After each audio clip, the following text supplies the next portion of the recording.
విజయవాడ రాజకీయాలు మరోసారి సెగలు కక్కుతున్నాయి. నిన్న మొన్నటి వరకు చెలిమి చేసి చేతులు కలిపి ఎంపీ ఎమ్మెల్యే మధ్య పచ్చగడ్డి వేసిన బగ్గుమనే పరిస్థితి నెలకొంది. నిజానికి గత ఎన్నికల సమయంలో ఇద్దరు నేతలు కూడా ఉమ్మడిగానే ప్రచారం చేసుకున్నారు. కానీ గత 2 మాసాల నుంచి వీరిద్దరి మధ్య విభేదాలు చోటు చేసుకున్నాయని టీడీపీ వర్గాల్లో చర్చ సాగుతుంది. గత ఎన్నికల్లో విజయవాడ సెంట్రల్ నియోజకవర్గం నుంచి బొండా ఉమా రెండోసారి విజయం దక్కించుకున్నారు. ఎంపీగా తొలిసారి కేసినేని చిన్ని విజయం సాధించారు. తొలి ఏడాది బాగానే ఉన్నా తర్వాత గత 2 మాసాల నుంచి ఇద్దరి మధ్య రాజకీయ పరమైన విభేదాలు పొడచూపుతున్నాయి. ఇక ఎంపీ ప్రోటోకాల్ పాటించడం లేదని, తనను పిలవడం లేదని, తన నియోజకవర్గంలో ఆయన అనుచరులు చక్రం తిప్పుతున్నారని ఎమ్మెల్యే వర్గం ఆరోపిస్తుంది.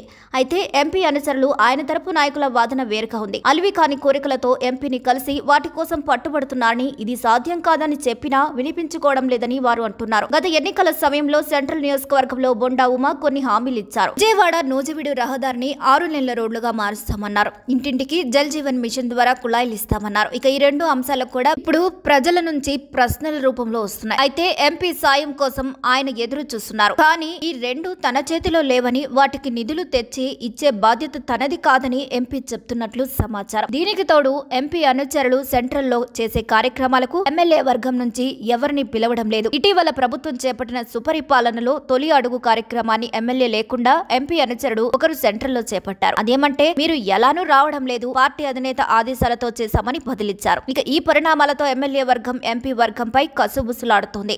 ఈ నియోజకవర్గంలో మీ పెత్తనం ఎందుకని ఎమ్మెల్యే నుంచి ఎంపీ వర్గానికి సమాచారం చేరింది. కానీ ఎంపీ వర్గం గత ఎన్నికల్లో తాము ప్రచారం చేసిన విషయాన్ని గుర్తు చేస్తున్నారు. అన్ని మనవే అయినప్పుడు మేం ప్రచారం చేసే తప్పేంటని కూడా ప్రశ్నిస్తున్నారు. ఇక ఈ పరిణామాలతో ఇరు వర్గాల మధ్య విభేదాలు తారస్థాయికి చేరాయి. ఇక మరోపక్క నాయకులకు ఏదైనా ఈ ఒక పని అప్పచెప్తే దానికి నిబద్ధతతో పూర్తి చేస్తామని పార్టీ అధినేతలు విశ్వాసంతో పెట్టుకున్నారు. ఎందుకంటే క్షేత్రస్థాయిలో ప్రతి అంశాన్ని అధినేతలు గుర్తించే అవకాశం ఉండదు, పట్టించుకునే సమయం కూడా పెద్దగా కనిపించదు. దీంతో క్షేత్రస్థాయి నాయకులు కార్యకలాపాలపై పెద్ద ఎత్తున నమ్మకంతో ఉంటారు. ఈ నమ్మకాన్ని నిలబెట్టుకోవాల్సిన బాధ్యత నాయకులపైనే ఉంటుంది. కార్యకర్తలను నడిపించే బాధ్యత కూడా వారిపైనే ఉంటుంది. అయితే టీడీపీ విషయంలో ఇది కొంత బెడిసి పడుతోంది. పదే పదే చంద్రబాబు చెబుతున్నప్పటికీ నాయకులు పట్టించుకున్న దాఖలాలు కనిపించడం లేదు. మరి దీనికి కారణాలు ఏంటి అనేది తెలియకపోయినా ఇతర వ్యాపారాలపై ఉన్న శ్రద్ధ పార్టీ పరంగా ప్రభుత్వ పరంగా చేపడుతున్న కార్యక్రమాలపై మాత్రం ఉండటం లేదు. ఉదాహరణకు చంద్రబాబు 2 అంశాలను పార్టీ నాయకులకు అప్పచెప్పారు. ఒకటి, గత ఏడాది కాలం చేపట్టిన సంక్షేమం అభివృద్ధి అంశాలను ప్రజల్లోకి తీసుకెళ్లాలని, విస్తృతంగా ప్రచారం చేయాలని చెప్పారు. ఇది మాజీ ఎమ్మెల్యేలు, మాజీ ఎంపీలు సహా ద్వితీయ శ్రేణి నాయకులు కూడా వారికి కూడా వర్తిస్తుందని చంద్రబాబు స్పష్టం చేశారు. కానీ ఈ విషయాన్ని నాయకులు అదే విధంగా మాజీలు కేవలం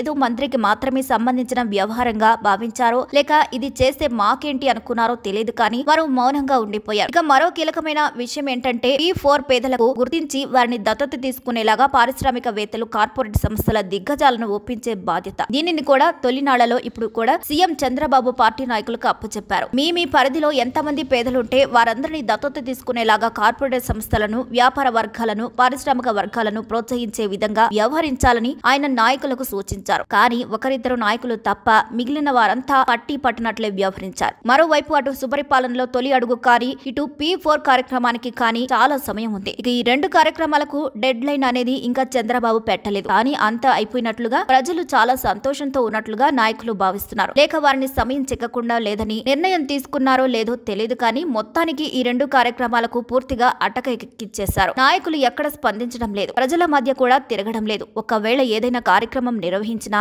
ఒకరిపై ఒకరు ఆరోపణలు చేసుకోవడం, కూటమి పార్టీలపై ఆరోపణలు చేయడమే దానికి పరిమితం అవుతున్నారు.